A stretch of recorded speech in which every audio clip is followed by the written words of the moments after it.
तो आज हम क्लैश ऑफ क्लैंस की जो नई अपडेट आई है ना, उस पर जरा तफसील से बात करते हैं। जी बिल्कुल। खास तौर पर वो जो 3 नए दिफाई स्ट्रक्चर्स आए हैं टाउन हॉल 17 के लिए। हमारे पास एक वीडियो भी है और कुछ नोट्स भी। तो मकसद यही है कि समझें ये हैं क्या, कैसे काम करते हैं और गेम पर क्या असर डाल सकते हैं। बिल्कुल, ये 3 है, हुक टावर, फ्लेम स्पिनर और क्रशर मार्टा। अच्छा। और ये मिलते हैं टाउन हॉल 17 पर एक नए क्राफ्टिंग स्टेशन से।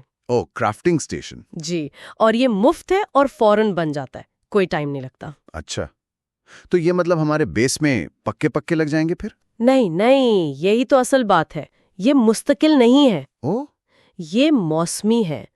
गेम में अपना क्राफ्टिंग फेजेस होंगे। Crafting phases. हाँ, हर फेज कोई 3 महीने चलेगा, साल में 4 फेज। और हर फेज में शायद अलग अलग दिफा आए। अभी पहले फेज में ये 3 है। अच्छा। और सबसे जरूरी बात ये कि इन दिफाओं की जो अपग्रेड्स है ना जी। वो हर फेज के आखिर में खत्म, मतलब 0 हो जाएंगी। क्या मतलब? ओह, तो ये तो बिल्कुल आर्जी मामला हुआ। हर 3 महीने बाद फिर से शुरू करो। बिल्कुल, यही लगता है। अच्छा, तो ये अपग्रेड सिस्टम फिर है कैसा? आम दिफा की तरह ही होता है या कुछ फर्क है? थोड़ा सा फर्क है। आप ना हर दिफा के अलग अलग पहलुओं को अपग्रेड कर सकते हैं। अलग अलग पहलू मतलब? यानी जैसे उसकी हेल्थ, उसका डैमेज या वो कितनी बार फायर करता है, इन चीजों को अलग अलग।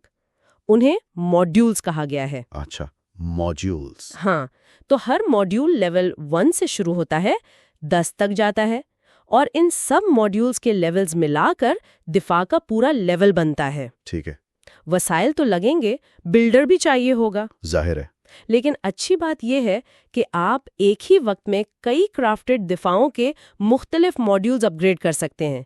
जितने बिल्डर फारिग हों उतने। और सबसे बड़ी बात ये कि जब कोई मॉड्यूल अपग्रेड हो रहा हो ना, तब भी वो दिफा काम करता रहता है, बंद नहीं होता। अरे वाह, ये तो बहुत ही जबरदस्त चीज है। खासकर वॉर्स के दौरान बहुत बड़ा मसला हल हो गया। जी बिल्कुल। चलें, अब जरा इन दिफाओं पर बात करते हैं।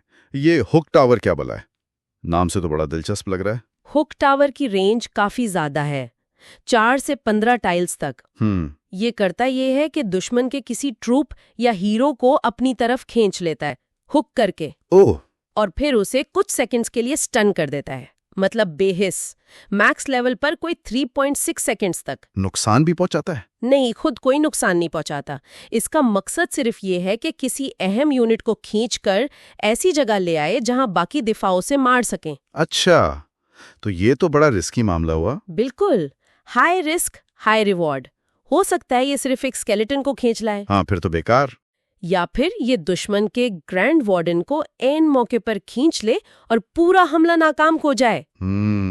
तो इसको लगाने की जगह बहुत सोच समझ कर चुननी होगी। बिल्कुल, और स्पैम हमलों जहां बहुत सारे छोटे यूनिट्स हों, वहां ये उतना मौसर नहीं है। ठीक है। अच्छा, और दूसरा था फ्लेम स्पिनर, वो कैसा है?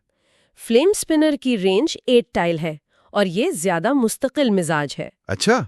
ये एक वक्त में ना 28 आग के गोले फेंकता है, बर्स्ट फायर की तरह। 28? तो इसका डीपीएस तो बहुत ज्यादा होगा। कागज पर तो 1000 डीपीएस लिखा है, जो बहुत ज्यादा लगता है। हाँ, बहुत ज्यादा है।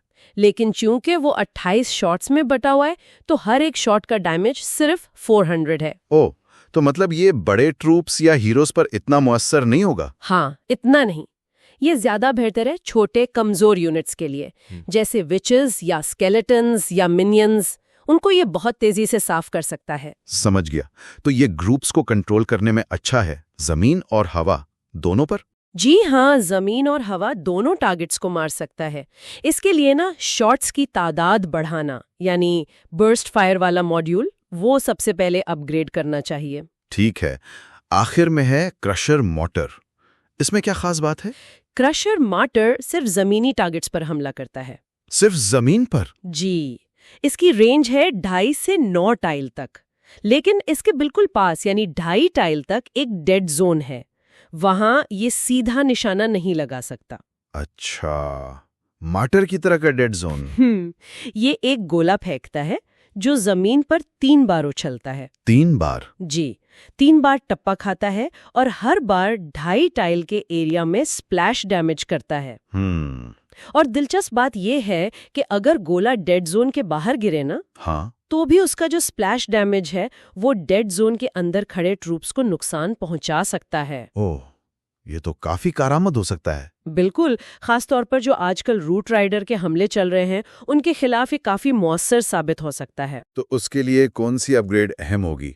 इसका डैमेज बढ़ाना और शायद एरिया ऑफ इफेक्ट वाला मॉड्यूल, ये तरजीह होनी चाहिए। ठीक है, तो ये सब कुछ जो आर्जी है, जी, ये दिफा, इनकी अपग्रेड्स, इस सब का असल मकसद क्या लगता है आपको? क्या सिर्फ खिलाड़ियों को बिजी रखना है? देखिए, बुनियादी तौर पर तो यही लगता है।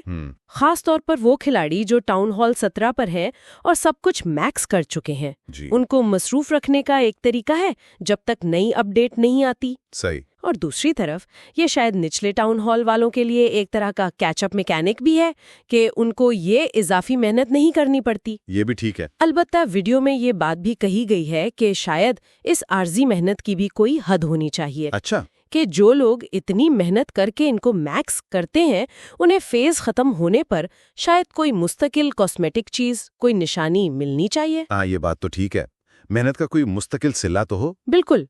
तो खुलासा फिर ये हुआ कि क्लैश ऑफ क्लैंस में 3 नए दिफाएं हैं, मौसमी हैं, उनका अपग्रेड सिस्टम भी नया है, मॉड्यूल्स वाला। जी। और ये यकीनी तौर पर जो टॉप लेवल प्लेयर्स हैं उनके लिए हिकमत अमली की नई जहतें खोलेंगे, भले थोड़े अरसे के लिए ही सही। बिल्कुल। और ये सोचने की बात भी है कि क्या गेमिंग में